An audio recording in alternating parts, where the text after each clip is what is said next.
assurance instrument for elementary schools, and the updated junior high school certification assessment instrument. Dr. Patan graduated with a degree in Bachelor of Arts in Communication, magna cum laude, from De La Salle University, Manila, took up 2 master's degrees, Master of Arts in Communication for documentary film production from Stanford University, California, and Master's in Education, Communication, Computing and Technology in Education from Teachers College, Columbia University. He finished his Doctor of Education, Communication, Computing and Technology in Education from Teachers College, Columbia University, New York. Hi there, Doc Mike, and good morning. With Doc Mike is another giant in our mission, Dr. Maria Elena Desiree M. Tere. Dr. Desiree Tere is a consultant of PAC 4 certification and currently the PAC Regional Program Coordinator for Region 6. She co-researched and co-authored the 2018 JHS CHI, the proposed 2020 SHS CHI, the 2022 SKY ES, and the 2024 JHS CHI. She was appointed as the first lay principal of Colegio del Sagrado Corazón de Jesus, Iloilo City. After serving a term as Vice President for Academics, Research, and Community Outreach, she was designated as Chair of the Vincentian Management Team, who stood as President of 3 schools, namely Colegio de San Jose, Colegio del Sagrado Corazón de Jesus, and St. Louis de Manila School of Niagara for 5 years, the first and only lay appointed as such in the Daughters of Charity, St. Louis de Manila educational system. Dr. Tere graduated with a Bachelor of Science in Chemistry, completed her academic requirements in Master of Arts in Teaching Physical Sciences, finished her Master in Education, Major in Administration Supervision, and Doctor of Philosophy and Management. She is a PAC certifier since 2003, PASCO accreditor since 1983, and PCSS Pilot School Manager and Trainer. Hi there, Doc Des, and happy day one of training. So there you go, dear participants. We are in very much capable hands of our resource speakers. Once again, good day, and enjoy the rest of the orientation training. Good morning, everyone. We will now begin the first session with Dr. Miguel Rabatan. Doc Mike. Good morning, everybody, and we thank you for taking your time out to be here with us. And let me just get the presentation.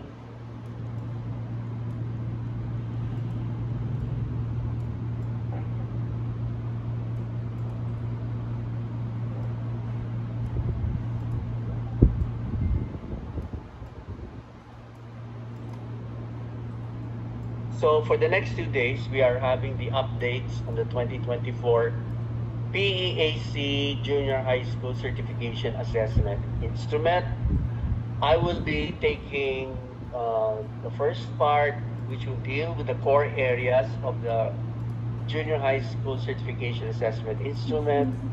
And the second part will be handled by Dr. Maria Elena Desiree Tere, who will tackle the updated items for the support areas of the CHI instrument. So you have already been given advance the schedule. The schedule, though, will be adjusted depending on how we run the sessions. So our objectives are the following: apply a standards-based approach in the assessment of schools' performance in various core and support areas of school operations. So let's take a note of the word standards-based approach. When we look at schools' performance, we do not measure it according to our own inclinations or ideas. We measure it against established standards. So that is what we're going to try to find out. What are these standards that are being used to assess schools' performance? So these standards have already been there for quite some time because certification has already been ongoing. What we need to just find out are the revised, updated, and new items that have been put in the instrument. So in line with the results of the self-assessment, we go to objective number 2, which is to formulate and critique standards-based school improvement plans aimed at addressing gaps in school performance and implementing strategic plans for growth.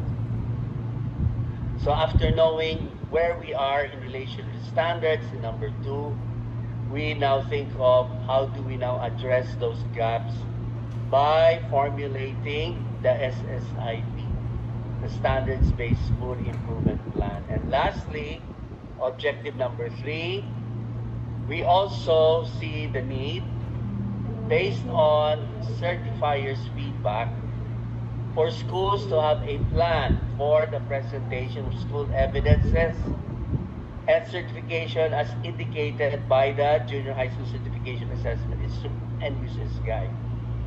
So over the years, our certifiers have noted the way schools have prepared their documents, evidences, exhibits. So we have in this session are going to suggest ways that schools can make that process more purposive, more efficient, and more in line with the discussion on standards-based approach.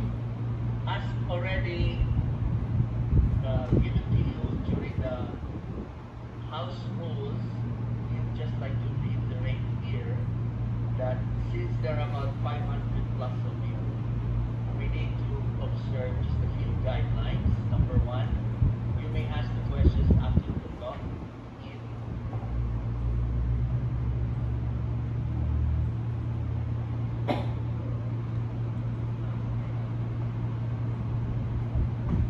So that we are not unnecessarily distracted by sounds or noises coming from your area. You may also take notes and pictures. There will be handouts given after today's run, because today's run is the last run. So these handouts will be sent to you by email. And you may take notes as we are discussing. And then when the speakers, myself and Dr. Terry, are going to ask you to post some things, we would like you to respond.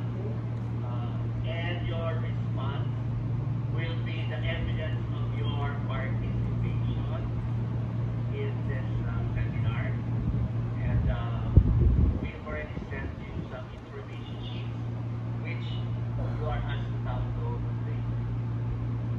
Okay, so speaking of posting, please post in the chat the number of years your school has been in operation.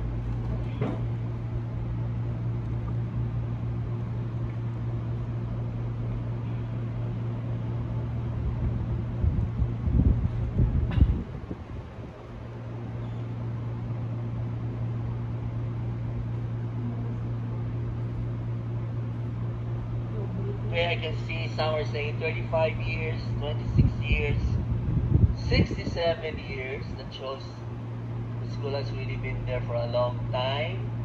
44 years. Some have said as young as 13 years.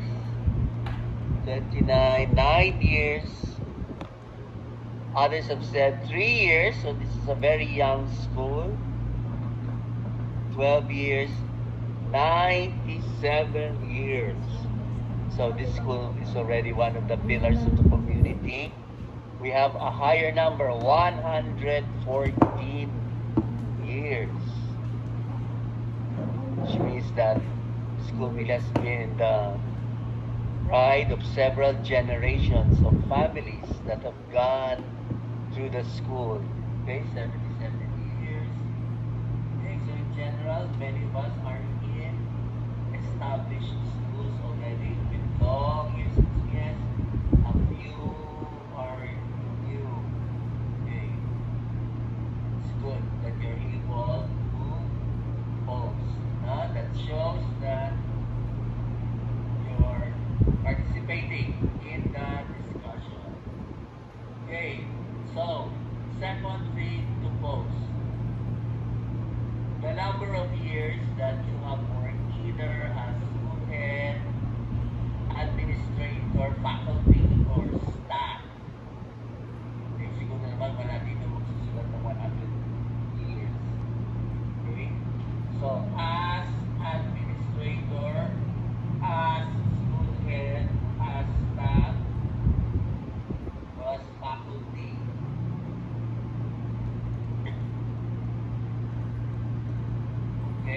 see that many are saying that they are in the mid-range, about 10 to 25 years. We have number who are just only months into practice, or some are saying 1 year pa lang, some are saying 8 months.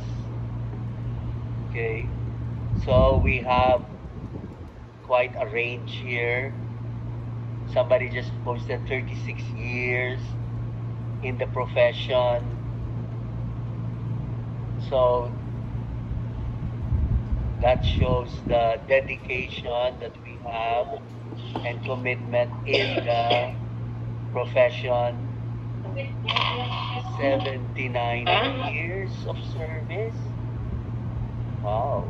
I wonder when did the person start teaching. Okay, so another one, 77 years. Okay, thank you for your dedication and service. Okay, last one. Please post the number of the region where your school is located. Are you in region 1, 2, 3, 4, 5, 6, Barm, Car, Caraga, and so on. NCR. Okay. So we have from region 1 all the way down to the Mindanao regions, also the autonomous regions. Okay, so Barn, Car,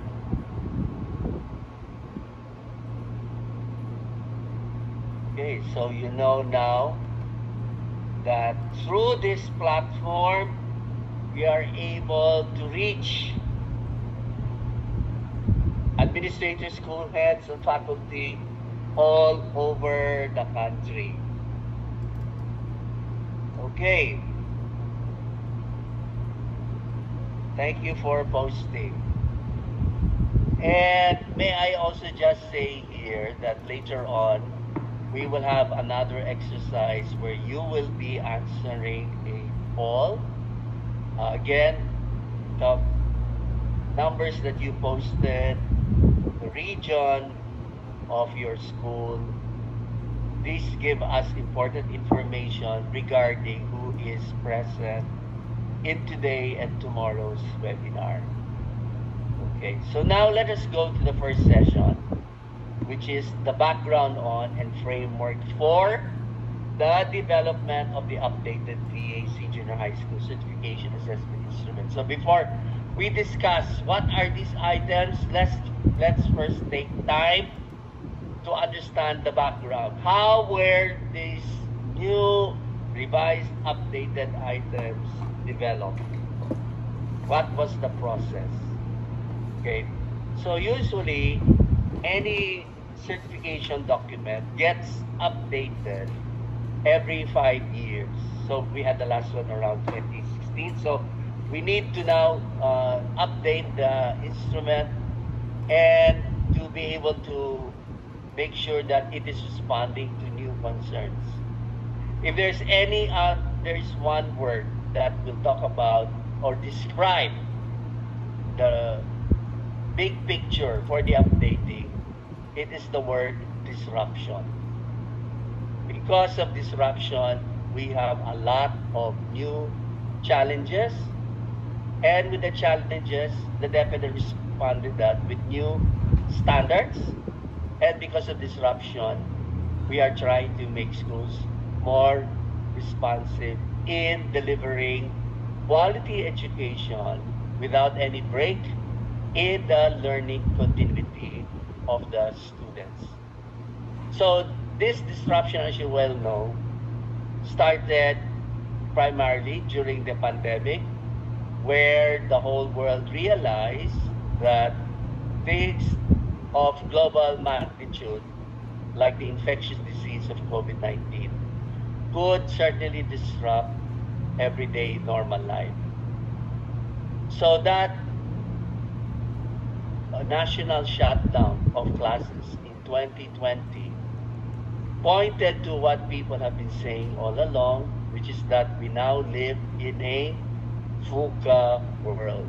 VUCA is a military term, and the military, when they plan their operations, they usually use the term VUCA. VUCA meaning volatile, uncertain, complex, and ambiguous. Since then, people in industry, business, and education have borrowed this term to also describe the kind of world that education, that schools now face, as proven by the pandemic in 2020. Now, some will say the world is not only VUCA, they will also add the letter D or disruptive or diverse. So for some time, even the DepEd uses the term VUCA.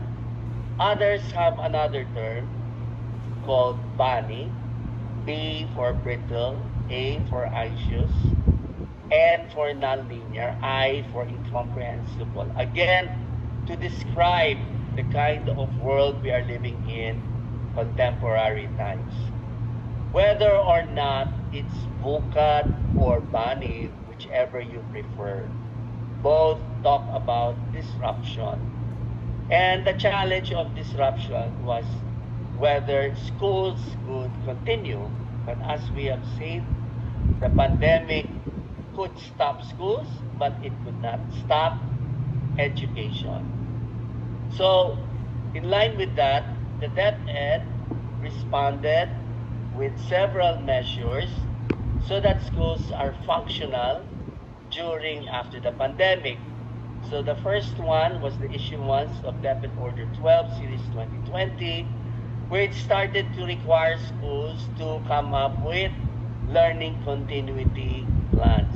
So what is the plan of the school when students are not able to go to school and have in-person or face-to-face instruction?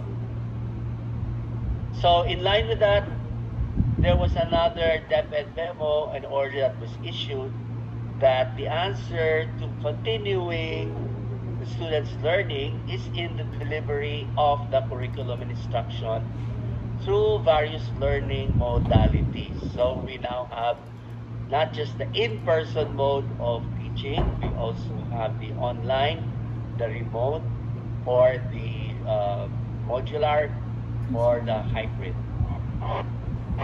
Then in 2023, when students had returned to schools, many schools noticed that students were having difficulties in adjusting back to the in-person classroom instruction. And more seriously, many noticed the problem of learning gaps. So the need to have a national learning recovery. So all schools were enjoined to come up with a learning recovery program to close or bridge the learning gaps that have been developed since the pandemic. And it was not just only the plan does not only address cognitive skills, it also addresses the social emotional learning needs of the students. So these were all important measures that the DepEd instituted, and they did not just apply to the times that when that schools returned from the pandemic. Even now, learning continuity plan, learning modalities, learning recovery, social emotional learning are still very relevant and needed, especially now, for example, that we have new challenges that disrupt the delivery of instruction, such as the heat wave or the heat index. So, for example, last week, many LGUs recommended to their schools to shift the in-person instruction to the online in response to the high heat temperature. So, if we look back on the previous school year, we've seen a lot of disruptions, not just due to for example, heat. We also have seen disruptions due to floods, volcanic eruptions, other LGU activities. The EDCOM, in its report last year, noted that 53 teaching days were lost in school year 2023-24. A big number of that was caused by the disruptions due to different weather disturbances or infectious diseases or volcanic activities. In some areas or some regions, the number even went higher from 53 to as much as 80. So all of these disruptions have a big impact on the learning gap of students. The Philippine Institute for Development Studies has calculated that the learning gap of Filipino students is equivalent to 5.5 years. So meaning to say that if a student is physically enrolled in grade 6, he or she may actually be functioning at grade 1. Or in the junior high school, if the junior high school student is finishing at grade 10, although he may be physically moving up, attending a moving up ceremony of grade 10, he may or she may actually be functioning with skills at the level equivalent to grade 5. So the more disruptions happen, the greater is the threat of widening this learning gap. We not only see the learning gap due to disruptions, we've also seen that the learning gap has happened for a long time, as evidenced by the results of the Philippines in the 2020 and 2022 PISA tests. In the latest PISA test, we see a low number of students able to function at their expected level. So in math, in that PISA test, 16% of the grade 9 students from the Philippines who took the test were classified as proficient. 23% in reading were rated as proficient, and 24% in science were rated as proficient. So if you do the complementary numbers, we will see high percentages of students who are not proficient. So about 84% not proficient in math.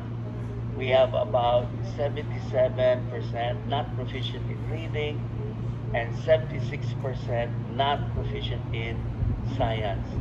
So these results are alarming. It's not only in the cognitively or academic areas that the Philippines did not do well. The Philippines participated in a new PISA test on creative thinking, and the Philippines ranked at the bottom of this particular test. So it was not only in the academic but also in a 21st century skill like creative thinking.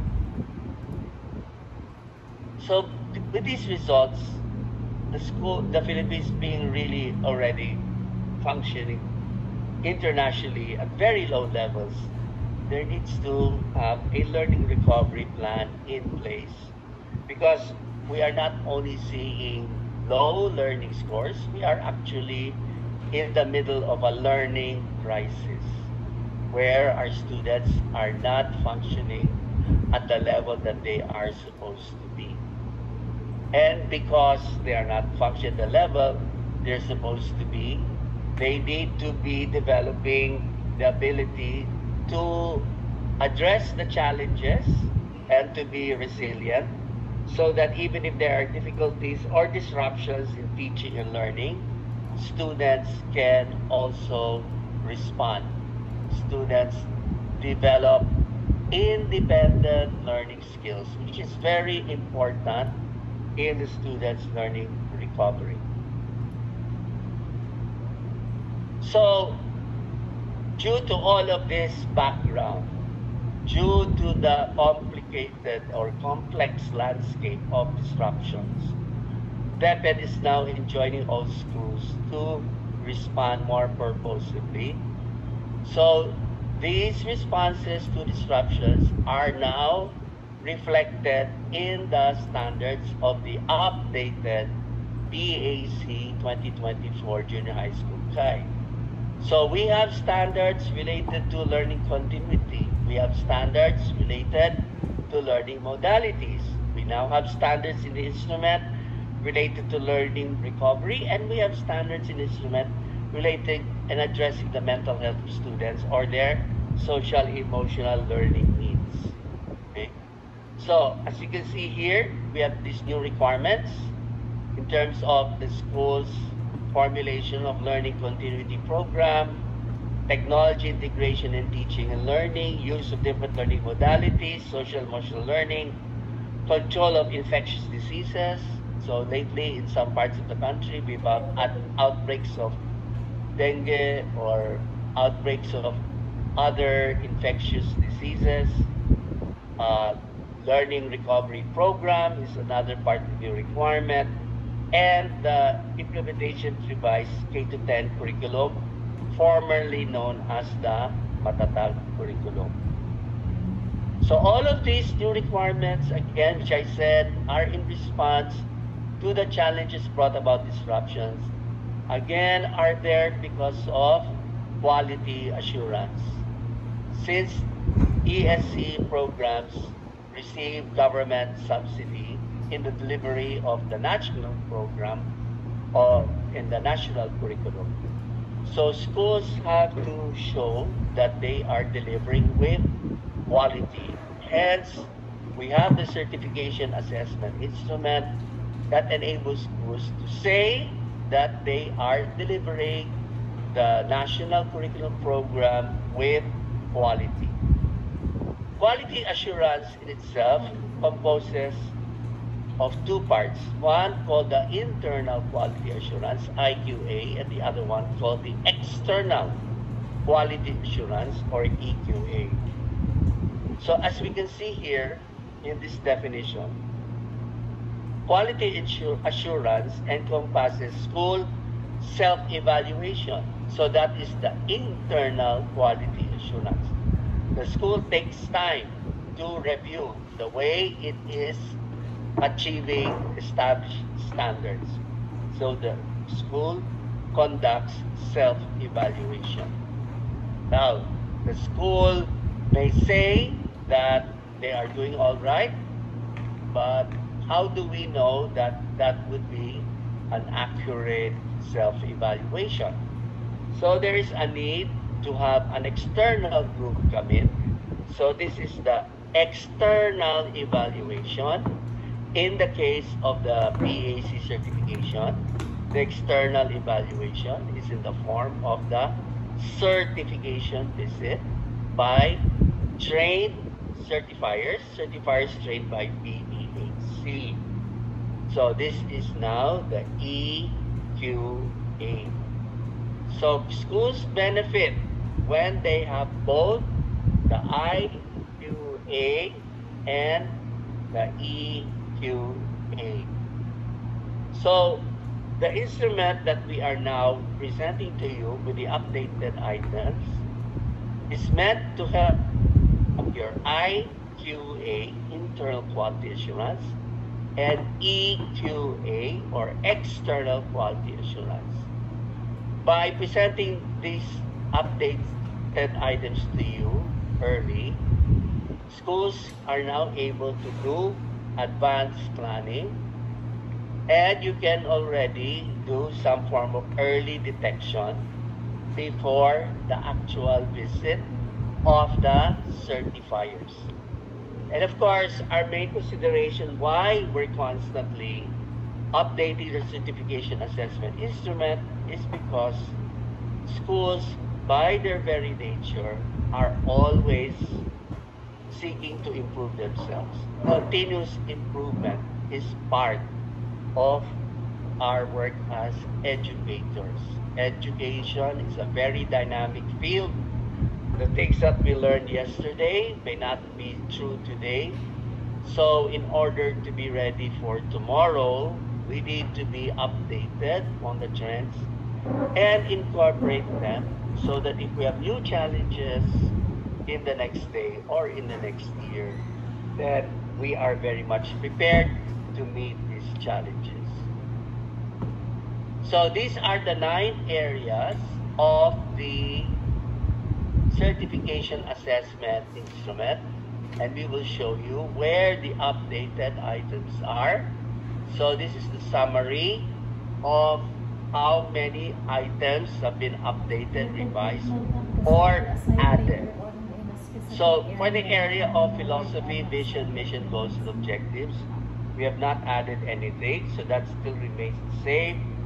Second, for the area of curriculum, assessment, and instruction, we have 5 updated, 1 new item, and a new subsection called appraisal of blended distance learning. Again, please keep in mind, all these items that we are talking about are there in response to the ever-growing challenge of disruption that comes in many forms. So for instructional leadership area, we have 4 new, 1 updated, faculty, 1 new, academic support and student development services, 11 updated and 1 new, physical plant, instruction facilities, 1 new, 3 updated, administration governance, 3 updated. We don't have any new item for school budget and finance, but for the last area of institutional planning and development, we have 1 new and 1 updated. So we have a total of 25 updated items and 39 new items. When you say 25 updated, that means that the items have been existing there, but because of the new DepEd orders and memos related to disruption, items have been updated in terms of things related to disruption, and 39 new items because in the old instrument, these items were not there. They were not there before because there were no challenges yet that we had to respond to. So now we come here to the big question. Kailan po implement itong o gagamitin itong updated instrument? So please take a note of the screen. You can take a picture. Pag tinanong kayo, kailan ba ito implement? The answer is for implementation in school year 2025-2026. Nasa Marso na po tayo at patapos ng school year, so hindi na po ito gagamitin. Ang ginagamit ngayon, mula ngayon hanggang sa katapusan ng school year na to, ay yung existing certification assessment instrument. So, sa susunod na school year, gagamitin na po itong updated instrument. Kaya, tamang-tama po ang inyong pag-attend dito sa seminar. Tulad ng sinabi namin, ito ay makakatulong sa inyong advanced planning, early detection, at continuous improvement. Okay? I hope malinaw na po kasi baka mamaya may magtatanong kung kailan pa ito i-implement. Nandito po nakasulat in black and white for implementation, the new updated revised SKY for junior high school implemented in school year 2025-2026. Later on, Dr. Tere will give you more details about the implementation schedule. So for example, if you are due for recertification, kailan kayo sa 2025-2026? Kung due kayo for revisit, kailan pa to? At ano yung gagamitin? Pero sa kabuuan, we just want again to emphasize, I'm saying this for the 3rd time, that the instrument, updated as it is for implementation next school year. 2025-2026. So, having said that, let us focus on understanding the items. Okay? Because like what we said, we want to do advanced planning. So how will we do advanced planning? We have to understand what are now the new requirements, what are the new standards, okay? So that even after we end this seminar tomorrow, your school can already do the advanced planning. Okay, it's already March, but since certification starts around the middle of the school year, then you will have enough time. Okay, so how were the items developed? Again, no? Unawain po natin, no? Paano ito na-develop? Paano nagkaroon ng updated? Paano nagkaroon new? And so on. Okay, so may mga proseso po tayo. Number one, always, like what we do with any certification assessment instrument that PAC uses, we review DepEd memos and related documents from the regulatory agencies. So from DepEd, we have the DepEd orders related particularly to curriculum assessment, instruction, faculty, instructional leadership, and then we also have certain things related to academic support for physical plant. It's not only the DepEd who will say this, we also have the National Building Code. Okay, so that is part of the regulations. We also have other documents that we look at, like the PPST, Philippine Professional Standards for Teachers. We also have the Philippine Professional Standards for School Heads. So all of this, we have put in this master list of references, and we use that in order to update the items. So the items come from these particular documents, as well as the documents that the DepEd mentions in their references. At the end of every DepEd memo, may mga references na sinusulat. So yun din po ang tinitingnan namin para lalo namin maunawaan kung paano o anong ibig sabihin ng mga nakatakda dito sa mga dokumento na po. Okay, second part of the process is through survey and FGD with school administrators. So we also want to be able to know what are school administrators doing with respect to these new requirements. So that gives us a grounded picture of the capacity of schools to be able to implement the revised, new, and updated standards. So, in the FGD that we did, we gathered about 30 plus school administrators from different parts of the country, from Region 1 to the last region, from Luzon to Visayas to Mindanao, and we asked them basically this general question: what measures are in place in your school to ensure learning continuity and learning recovery? So we wanted again to find out how much of the DepEd's call to learning continuity, learning recovery is actually being done by schools. Okay, so what were the results of the discussion? So we were able to do a quantitative and qualitative analysis. Since we did a survey, we subjected that to the usual statistical analysis. For the qualitative part, we asked the administrators open-ended questions, and we did a thematic map analysis of their open-ended responses.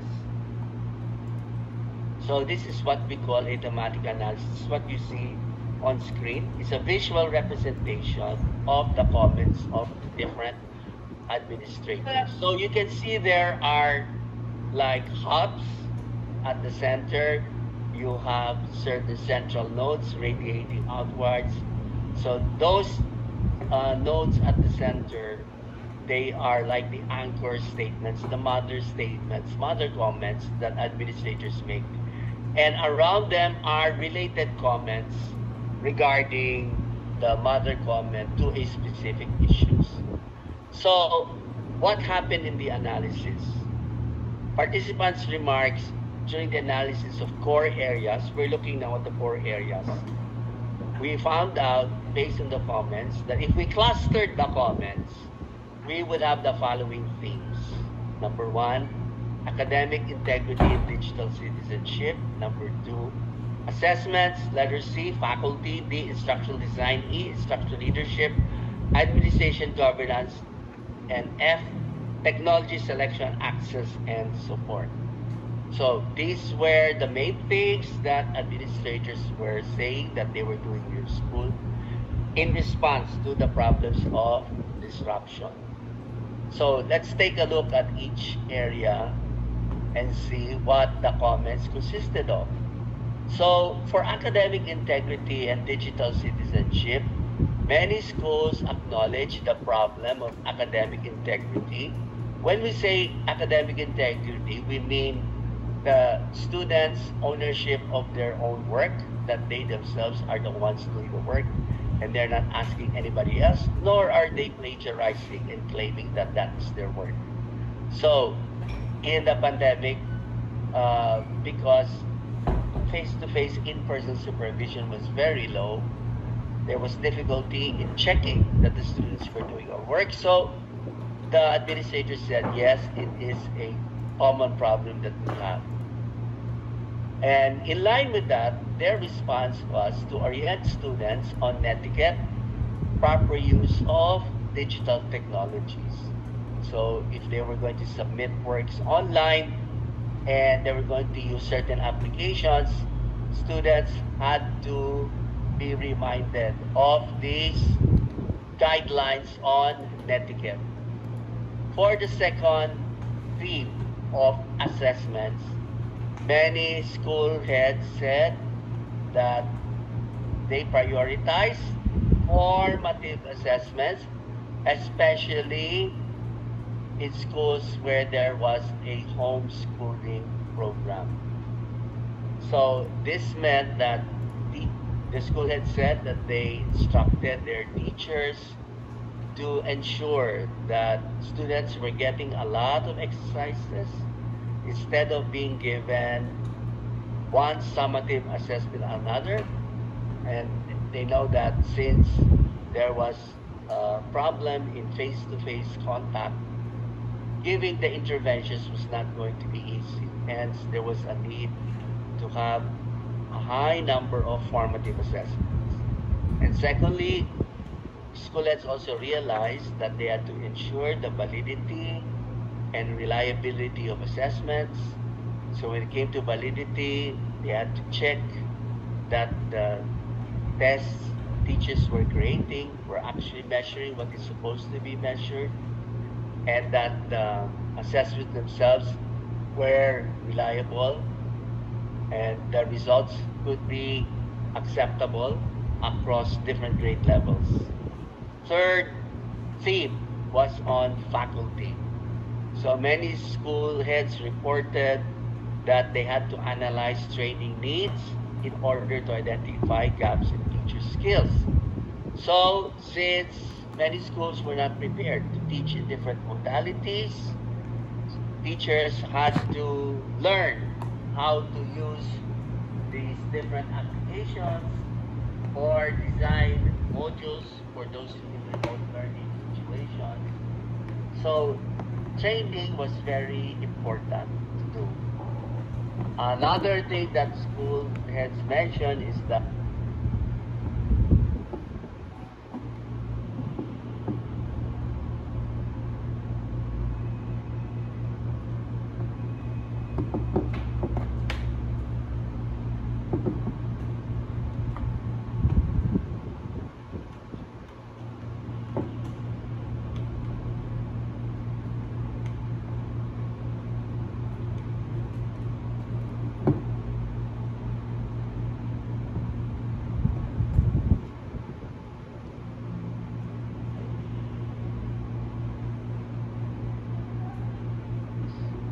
that will lead students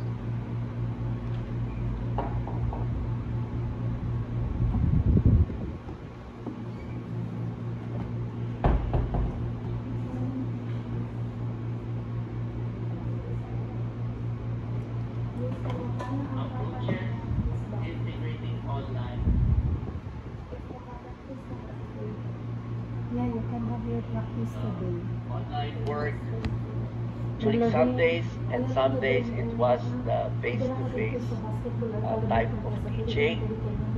For the instructional leadership administration governance, many school heads said since now there were different kinds of school schedule, then school schedule could be more flexible and diverse depending on the goals of learning recovery. As we will see later, the DepEd also extended to the private schools opportunities for a flexible school schedule. And schools have taken advantage of that because on the days when they do not have to do in-person teaching, teachers are using the time to find out, to examine student performance data and determine appropriate interventions. Also, school heads said that as they were doing these kinds of interventions, it is important to get students' feedback and make them part of the decision-making process. As far as the last theme is concerned, technology selection, access, and support, many school heads reported investing in learning management systems, whether it meant to be able to agree to use a free or off-the-shelf vendor type of LMS. Schools reported that they really saw a need to have a common learning management system or portal for the teachers and students so that they could have common agreements, common notices, common announcements regarding the different learning. Also, school had said platforms, if they do not have an LMS, they could use social media platforms like Facebook in order to make announcements or to post worksheets, modules for the students to download. Other schools also reported adopting technology integration models like SAMR. SAMR stands for substitution, augmentation, modification, redefinition. This is a technology integration model from Ventura, and this has guided many schools in the choice of technology when teaching a particular topic. So, these are the current school efforts responding to the problem of disruption so that there will be learning continuity and recovery. So in order to do all of this, first, school heads said they recognize the challenges and respond with initial actions. And now they are wondering whether or not their actions are aligned with standards. So there's a need to align school actions with standards, because if they're aligned with standards, then they can now be made permanent as part of school operations. So that was the second source of developing the items, looking at the responses of school heads in terms of those different themes that I showed you.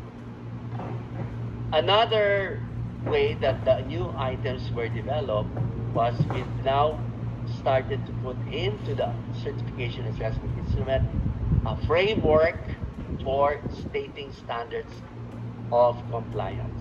In other words, again, we wanted to show and explain to schools when is a standard item in the instrument a standard item. What makes it a standard item for compliance? So we have identified 5 characteristics. The standards of compliance are 1, efficiency, they are developmentally appropriate. 3, they are standards aligned. 4, they're outcomes driven. And 5, they are evidence-based. So when you see an item for the standards of compliance in the different school areas, from school philosophy, goals and objectives, to institutional planning and development, all these items or standards that we see, in one way or another, talk about being vision, mission-oriented, developmentally appropriate, standards-aligned, outcomes-driven, and are evidence-based. So let's understand more what do each of these dimensions mean. Okay. So the first dimension is vision, mission-oriented. So private schools achieve quality when the school is able to operationalize the vision and mission in the different aspects of school work. The 2024 PAC Junior High School Guide Standards of Compliance then determine how the different policies, programs, and services in the 9 school areas are oriented to realizing the vision and mission statement. So, items becomes a standard of compliance when it leads the school toward achieving its vision and mission. Secondly, the dimension of standards aligned. Private schools that show quality when these standards are adopted, implemented, and used for evaluation in the 9 school areas. For these reasons, the 2024 PAC Junior High School Guide Standards of Compliance examine how the school's curriculum, instruction, and assessment are aligned with and utilize these standards. So we look at standards again from regulatory agencies or from those that have been published by the DepEd in its different orders and memos. So here's an example of an item. This is from the area of instructional leadership. The item reads, the provision of a system that actively communicates to various stakeholders, schools' vision, mission, and K-12 standards and directions, and schools' development and innovations in curriculum assessment and instruction. So this standard is showing 2 dimensions. First one, vision, mission oriented. The standard says, provision of a system that actively communicates to various stakeholders the school's vision, mission. And the other part is that the standard is standards aligned, meaning the K-12 standards and other standards of regulatory agencies. Okay, third dimension, developmentally appropriate. Private junior high schools manifest quality when the policies, programs, and services in the 9 school areas are formulated, undertaken, and assessed in accordance with the students' developmental requirements and milestones. So things that are related to where their students are. In the high school, it is in their growth as adolescents. So the 2024 PAC Junior High School Guide Standards of Compliance gauge how the school incorporates students' background, needs, learning styles, and abilities, and planning, implementing, evaluating policies, programs, and services. So these are, when we look at the background, we're looking again at the learning background of the student.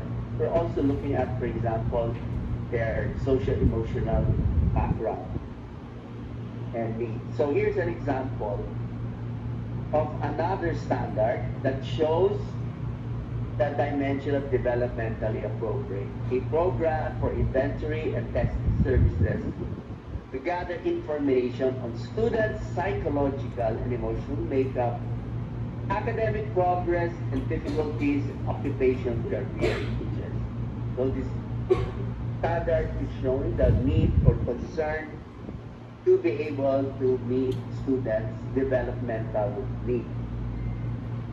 Fourth dimension is the standards are outcomes driven. So private junior high schools rate high on quality when first, their students in various assessments reliably and consistently demonstrate the skills required at a certain grade level or higher. And second, when their programs and services accomplish their specific target. So we're not only after being able to state what a standard requirement is, but we're after the accomplishment of the requirements of the standards-based item. So in line with this, the 2024 PAC Junior High School Standards Compliance Measure and Report students' achievement levels and program results. And the last dimension is the standards are evidence-based. Private schools also search for and document valid and authentic examples of students' achievement, learning interventions, and program results. The 2024 PAC Junior High School Standards Compliance check on the school's efforts to support its claim of students' achievements and program effectiveness in the 9 school areas. So, as we mentioned earlier, schools undertake IQA, internal quality assurance, self-evaluation, but in order to validate the results of the IQA, it is always good practice to invite an external group to be able to confirm the school's results of self-assessment. And an external group will only be able to verify or validate schools' results of internal self-assessment. The only way to validate that will be through evidence. So the external group is not only going to validate through stories or through opinion. They will have to ask schools to show exhibit, documents that give evidence of achieving certain standards. So here's an example of another standard item. Regular collection, interpretation, and dissemination of data on student learning and performance to top and key school leaders towards informed decision making. So you can see here in this standard the dimensions of being outcomes driven, that was the performance, and being evidence-based, regular collection, interpretation, dissemination of data. Okay, so here we have the 5 dimensions of the standards that you see in the certification assessment instrument. So after we write a particular standard, when we take it from a DepEd document or other documents of regulatory agencies, we ask ourselves those 5 questions. Is the standard that we're going to update going to be vision-oriented? Is the updated standard, the revised standards aligned? Is the new standard developmentally aligned? Is the new standard outcomes-driven? Is the new standard evidence-based? And lastly, we also had to subject the instrument with the new updated items by doing tests with certifiers and in school field visits. So with certifiers, we wanted to check if the phrasing or the way the item is written is understandable, if it does not lead to any misconceptions or confusion, so that any certifier who reads the item will have the same understanding as other certifiers who are in other schools doing certification. Again, we also said that we also tested the instrument in actual school field visit. So we visited schools in Luzon, Visayas, Mindanao, and we applied the different updated, revised, and new items, and we wanted to see how well this could be understood and applied in the different situations. So based on all of that, we were then able to come up with the final version. Okay? So I've given you the background about the development of the KAI updates. What are your realizations? Please post in the chat. What are your realizations about the junior high school KAI update process?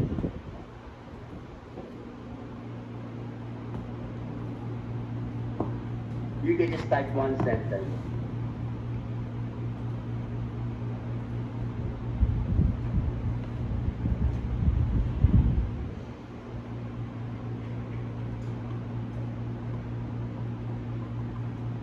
Okay, some say there's much work to be done. It can be overwhelming. It is comprehensive. It's systematic. It is relevant. This will be more work for the schools.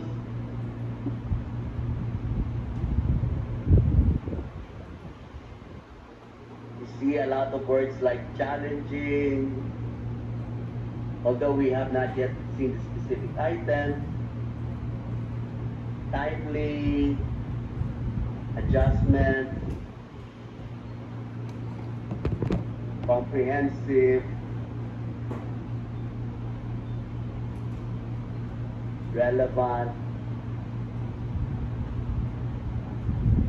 challenging but standards-based,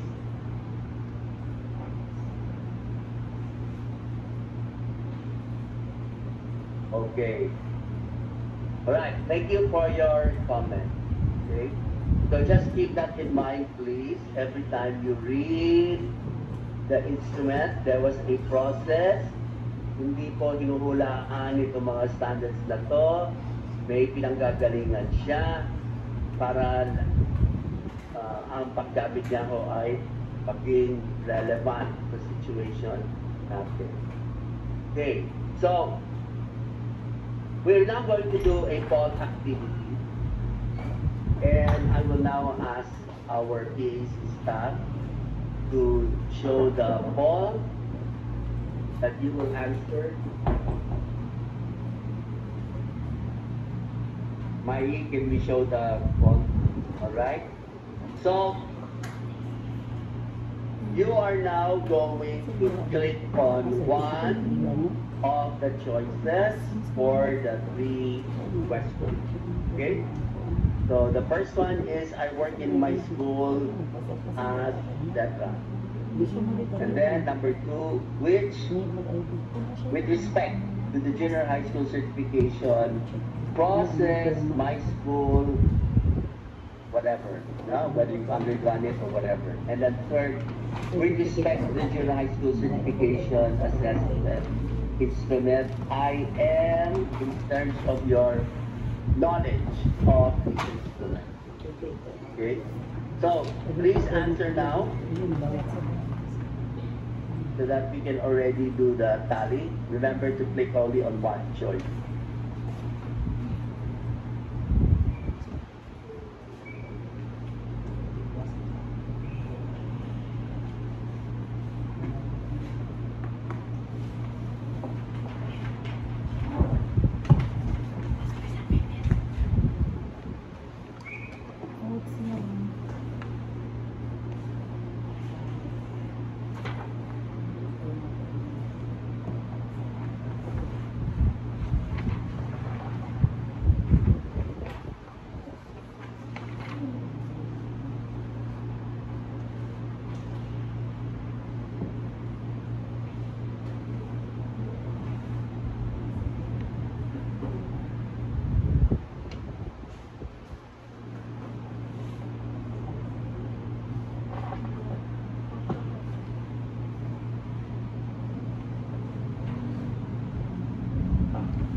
Will be doing it.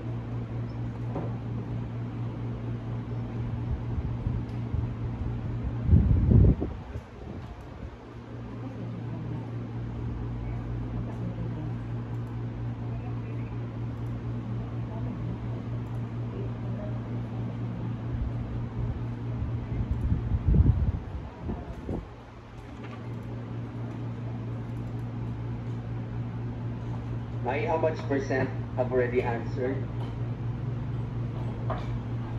You have 92% lang. 92? Yes, no. Just give it about 3 more minutes.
What is the percentage now? 3 minutes kami sa Just reached 95%. Okay, so let's look at the results. We can now close the poll.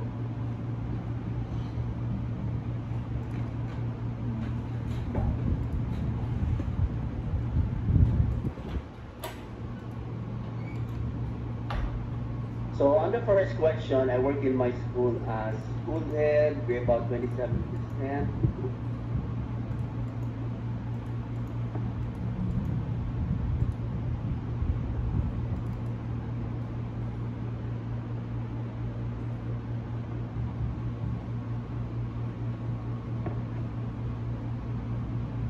So if we look at the results, we have 27% school head, subject department 19%, teachers as 41%, non-teaching support staff 13%. So we have a spread here. In other previous runs, we've had more from the administrator side, but if we will just add the 27% and the 19%, we have about 46% of our coordinators or administrators and 41% as teachers. So we just like to underline the fact here that our discussions in the next sessions, a lot of our discussions are meant for the administrators because they are the ones involved in the planning, but teachers are also addressed. They're also part of this discussion because for the core areas, a lot of this will depend on your own work and your performance. Okay, so with respect to the junior high school certification process number 2, my school has undergone certification, recertification, so 92%, and then has not undergone, we only have 8%. So this may be the new schools, but majority already have the background, not just about the instrument, but also the process itself. Now, with regards to the certification assessment instrument, I am knowledgeable about the contents. 57% said for the 2018 KAI.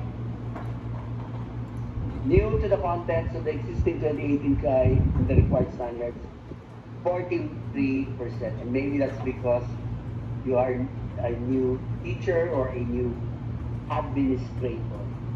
Okay. So this is the picture of the background. And again, thank you for participating in the poll. Your answer in the poll is again an evidence of your participation in the session. Okay, we have about just 5 more minutes before we end the session for questions. Is there any clarification?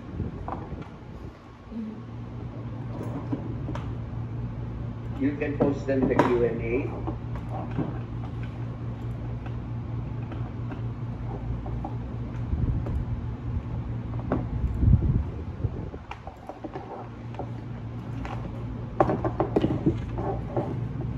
Are there any questions?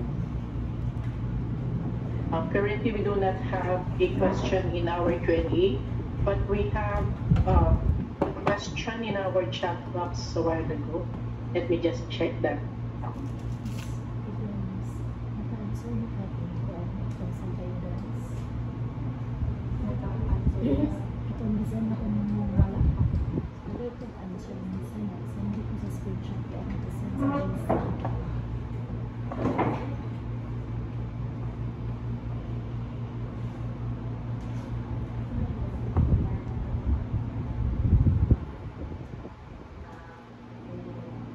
Sorry, sir. Yeah. Can no longer find the question, but maybe we would like to encourage our participants to please key your question in our Q&A, and if you would like to ask the questions directly to